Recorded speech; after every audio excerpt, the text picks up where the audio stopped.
आज का प्रेरक प्रसंग मूर्ख पड़ोसी। प्राचीन भारत में एक बहुत ही दयालु व्यापारी रहता था। वह निर्धन लोगों को पैसा दान करता था और अपने दोस्तों की हमेशा मदद करता था। उस व्यापारी ने एक दिन अपना सारा पैसा और पैसे के साथ अपनी ख्याति भी खो दी। उसके दोस्त उसे अनदेखा करने लगे। इन सब से तंग आकर एक रात उसने सोचा, मैंने सब कुछ खो दिया, कोई मेरे साथ नहीं है, मुझे मर जाना चाहिए। यह सोचते सोचते उसे गहरी नींद आ गई। सोते हुए उसने एक सपना देखा।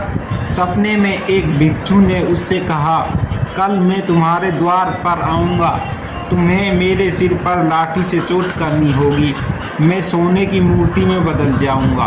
लगभग सुबह हो चुकी थी। व्यापारी जागा और सपने के बारे में सोचने लगा। फिर कुछ समय बाद एक भिक्षु ने घर के दरवाजे पर दस्तक दी। व्यापारी ने भिक्षु को अंदर बुलाया।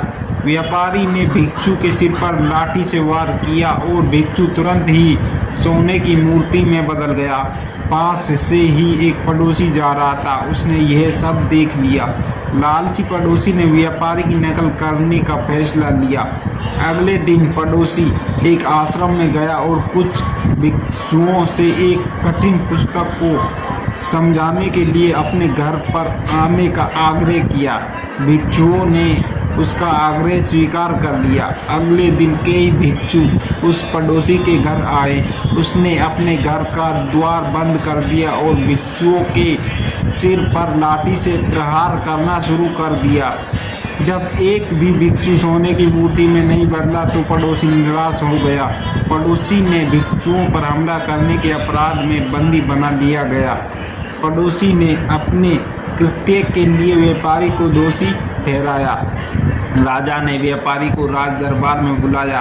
व्यापारी ने राजा को अपने सपने में के बारे में सब कुछ बता दिया। उसने कहा, महाराज, मैंने पड़ोसी से भिक्षुओं पर हमला करने के लिए नहीं कहा।